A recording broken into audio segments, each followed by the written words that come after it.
Hey guys, welcome back to this video. इस video पे हम कॉसी सीक्वेंस को स्टडी करने वाले रियल एनालिसिस के लिए। तो इससे पहले हमने बहुत सारी वीडियोस देखी है, convergence sequence, limit point of a sequence, limit of a sequence. तो प्लेलिस्ट का लिंक आपको नीचे मिल जाएगा डिस्क्रिप्शन बॉक्स में, बाकी वीडियोस हम वहाँ से देख सकते हो। तो इस वीडियो पे हम कॉसी सीक्वेंस देखेंगे, जिसे हम फंडामेंटल सीक्वेंस भी कहते हैं, और कुछ एग्जाम्पल्स भी हम यहाँ पर करेंगे कॉसी सीक्वेंस से रिलेटेड, जो इंपॉर्टेंट है एग्जामिनेशन के लिए। तो कॉसी सीक्वेंस हम किसे कहते हैं, क्या लिखा है देखो डेफिनेशन। लिखा है क्या, sequence S N is set to be a Cauchy sequence. किसी सीक्वेंस एस एन को हम कॉसी सीक्वेंस कब कहेंगे, if given epsilon greater than zero के लिए there exist M belongs to N such that. किसी भी सीक्वेंस को हम कॉसी सीक्वेंस कब कह रहे, जब आपका एप्सिलॉन ग्रेटर देन जीरो के लिए, एप्सिलॉन आपके पास कोई भी रियल नंबर होगा, तो एप्सिलॉन ग्रेटर देन जीरो के लिए आपका एम एग्जिस्ट कर रहा है, जो आपके पास एक नेचुरल नंबर है, जो आपका एप्सिलॉन पे यहाँ पर डिपेंड करेगा। तो एप्सिलॉन ग्रेटर देन जीरो के लिए आपका m बिलोंग्स टू n यहाँ पर एग्जिस्ट कर रहा है, सच दैट कि सीक्वेंस में अगर मैं यहाँ पर कोई भी दो टर्म लूँ, Sn और Sm फॉर एग्जांपल, तो उनका जो डिफरेंस है उसका मॉड्यूलस आपका हमेशा एप्सिलॉन से कम आएगा for all n greater than equals to m। मतलब n की वैल्यू m या m से ग्रेटर के लिए अगर यहाँ पर मैं सीक्वेंस में कोई भी दो टर्म्स लेता हूँ, तो फॉर इंस्टेंस मैंने Sn ले लिया और Sm दो टर्म्स ले ली, तो इनके जो डिफरेंस का आपका मॉड्यूलस है वो हमेशा आपके एप्सिलॉन से यहाँ पर स्मॉल आएगा। तो ऐसे टर्म्स में आपकी जो सीक्वेंस होगी उसे हम कहेंगे कि वो आपकी कॉसी सीक्वेंस है। फिर समझते, किसी भी सीक्वेंस को हम कॉसी सीक्वेंस कब कहते हैं, जब आपके एप्सिलॉन ग्रेटर देन जीरो के लिए आपके पास m एक नेचुरल नंबर एग्जिस्ट कर रहा है, जहाँ पर आपके सीक्वेंस में जब हम कोई भी दो टर्म ले रहे हैं, mth टर्म के बाद जब हम कोई भी दो टर्म ले रहे हैं सीक्वेंस में, तो उनका जो आपका डिफरेंस आ रहा है वो हमेशा आपके उस जो मॉड्यूलस है वो हमेशा आपके यहाँ पर लेस देन एप्सिलॉन होगा। क्लियर हो गया। तो ये आपके यहाँ पर मैथमेटिकल स्टेटमेंट है कॉची सीक्वेंस का। दैट मीन्स दो सीक्वेंस का जो आपका डिफरेंस है Sn माइनस Sn, इनका जो मॉड्यूलस होगा वो हमेशा आपका लेस देन एप्सिलॉन होगा for all n greater than equals to m के लिए।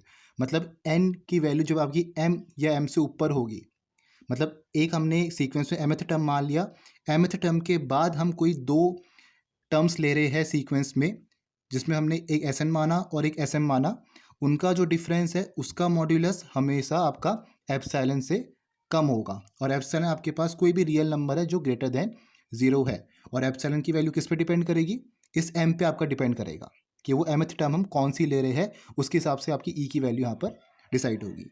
ठीक है। तो यहाँ पर अगर हम देखें तो इसी सीक्वेंस को जो हमने यहाँ पर ये स्टेटमेंट लिखा गया है कॉसी सीक्वेंस का, इसी को हम डिफरेंट डिफरेंट वे पे लिख सकते हैं, लेकिन मीनिंग आपका सेम है। आप चाहो इस पे लिखो, इस पे लिखो, इस पे लिखो, इस पे लिखो, चारों का मतलब आपका सेम है। अब जैसे मैंने इसी स्टेटमेंट को, मैथमेटिकल स्टेटमेंट को कॉसी सीक्वेंस के, इसको कुछ इस तरीके से लिखा है। हमने यहाँ पर जो सीक्वेंस में दो टर्म मान रखी है, एक मैंने Sn मान लिया जो मैंने यहाँ पर माना था, और एक मैंने Sn प्लस p मान लिया। मतलब कि यहाँ पर Sn प्लस पी आपका ग्रेटर है Sn से, तब मैंने Sn प्लस पी पहले लिख दिया और Sn बाद में लिखा है। ठीक है। तो Sn तो आपका यहाँ पर है, जैसे मान के चलिए S4 है आपका, फोर्थ वाली टर्म हम यहाँ पर देख रहे, तो S4 प्लस पी मान लेते 2 है, तो S6 माइनस S4, तो उनके डिफरेंस का जो मॉड्यूलस होगा वो हमेशा आपके लेस देन एप्सिलॉन होगा for all n greater than equals to m and every p greater than equals to 0।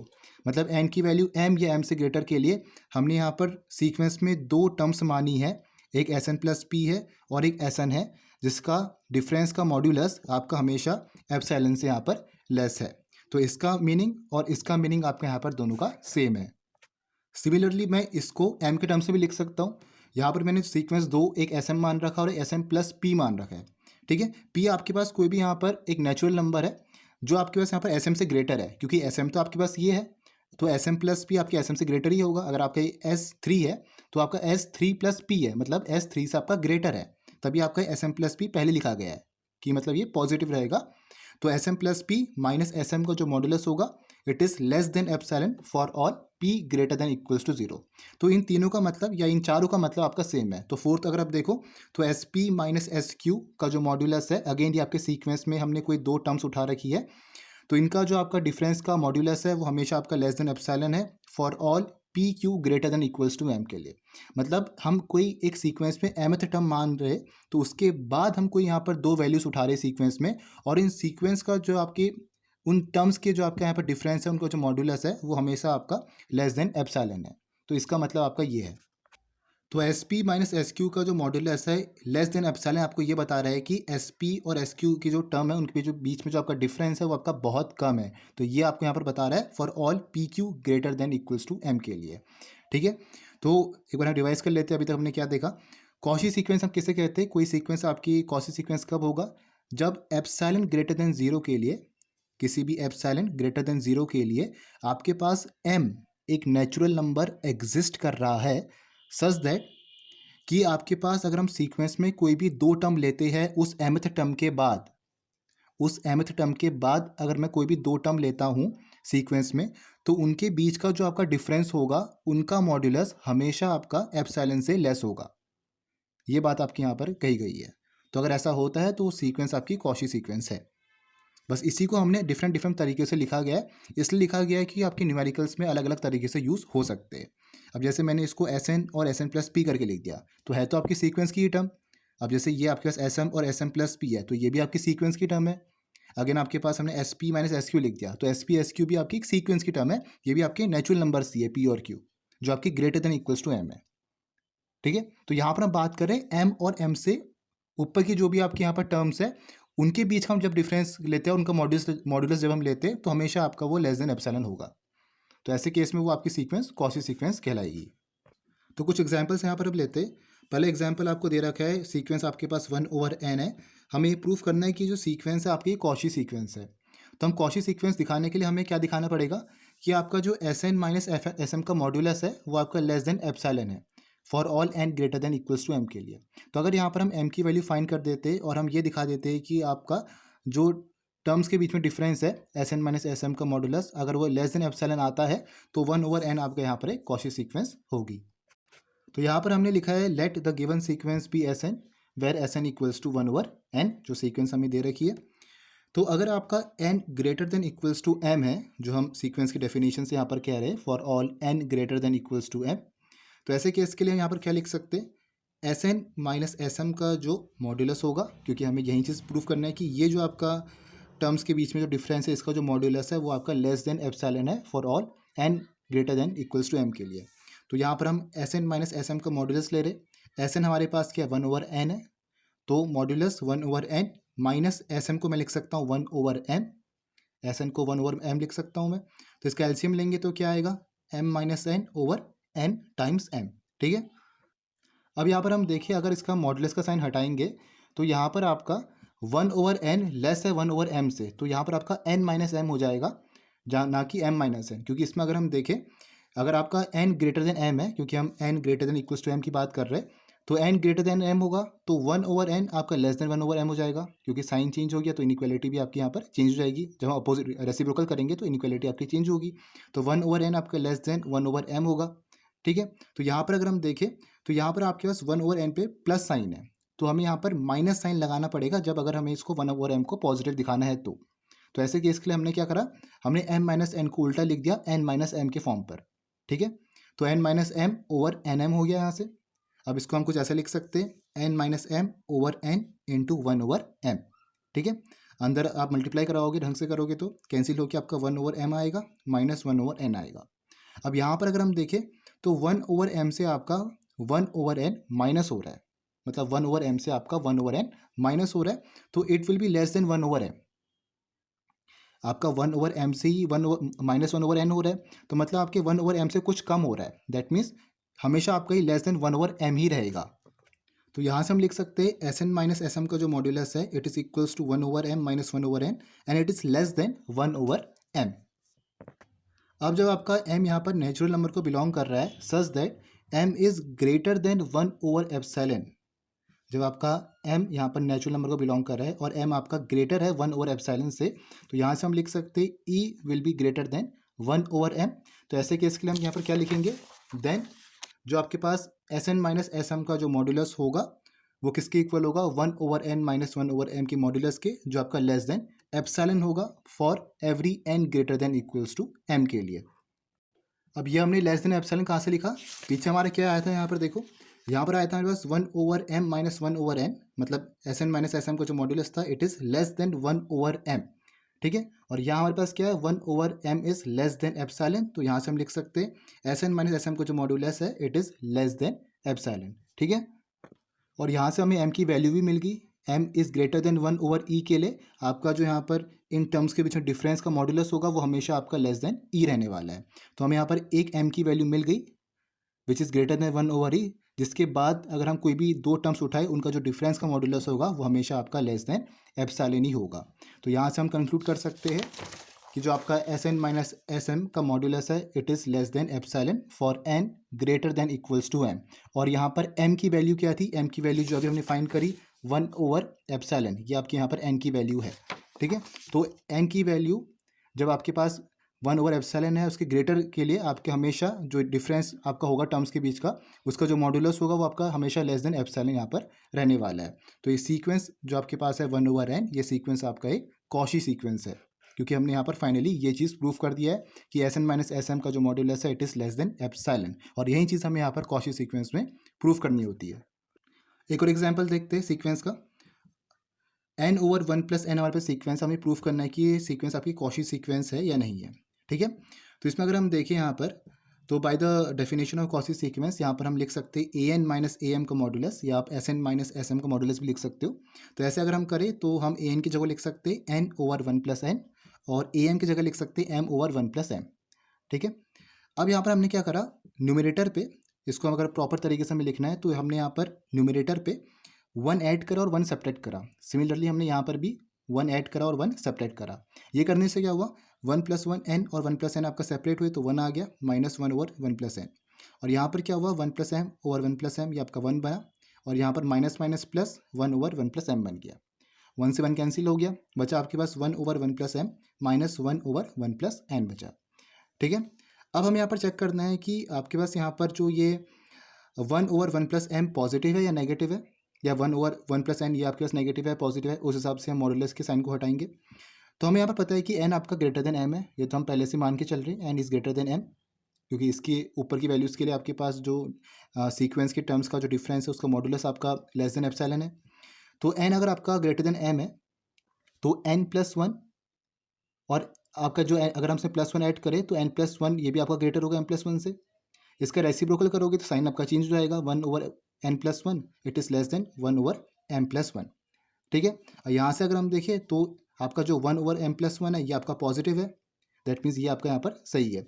तो हमें यहाँ पर जो मॉड्यूलस का साइन जब हम हटाएंगे तो हम यहाँ पर डायरेक्ट लिख सकते हैं 1/1 + m माइनस 1/1 + m, ये चीज़ आ गया, ठीक है।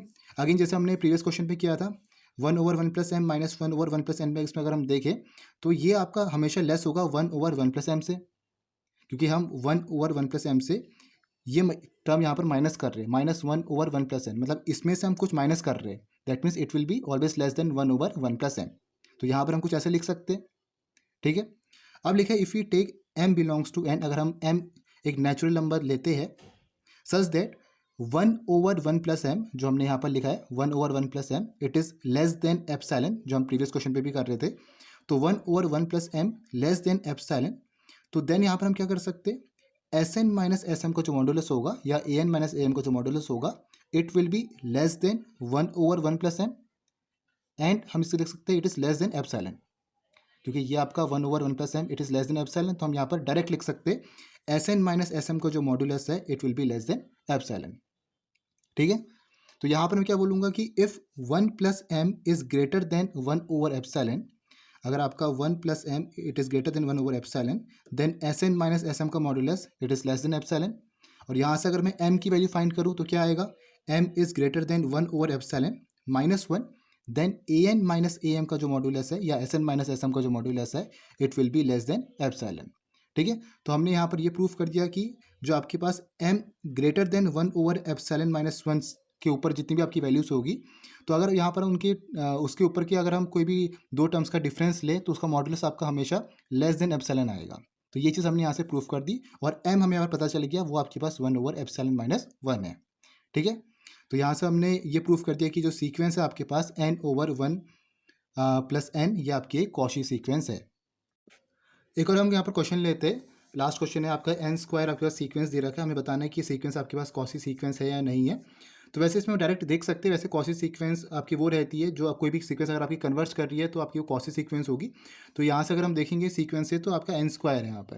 तो इसमें अगर हम नेचुरल नंबर्स पुट करें 1 2 3 अप टू सो ऑन, तो आपके पास यहाँ पर इंक्रीजिंग सीक्वेंस आपको मिलेगा और ये आपके कहीं वो नहीं करेगा, कहीं कन्वर्ज नहीं करेगी किसी लिमिट एल पर। तो अब यहाँ से डायरेक्ट दिख रहा है कि ये आपकी कॉशी सीक्वेंस नहीं है। अगर हम by the definition Cauchy sequence निकालें तो हमें कैसे निकालना पड़ेगा, तो अगर हमें पता है कि आपका जो n ग्रेटर देन m है, if n is greater than m, then Sn minus Sm का जो मॉड्यूलस होगा उसको हम कैसे लिख सकते हैं, n square minus m square. Sn को मैं n स्क्वायर लिख सकता हूँ, Sm को मैं m स्क्वायर लिख सकता हूँ। अब n square minus m square को हम लिख सकते हैं n minus m into n plus m का मॉड्यूलस। ठीक है, अब ये तो खैर आपका पॉजिटिव ही आएगा, तो यहाँ से हम मॉड्यूलस का साइन हटा सकते हैं। अब आपको यहाँ पर ध्यान क्या देना है, हमारे पास n माइनस m और n प्लस m है। अब इसमें अगर हम देखें तो m पे आपका कुछ ना कुछ ऐड हो रहा है, m पे आपका यहाँ पर n ऐड हो रहा है और दोनों आपके पास यहाँ पर नेचुरल नंबर है। m आपके पास है और m पे कुछ ना कुछ आपके पास यहाँ पर ऐड हो रहा है, n प्लस m कर रहे और यहाँ से आपके पास n पे कुछ ना कुछ सब्ट्रैक्ट हो रहा है। तो इसको हम लिख सकते हैं कि इन दोनों का जो मल्टीप्लिकेशन है it will be always greater than 2m।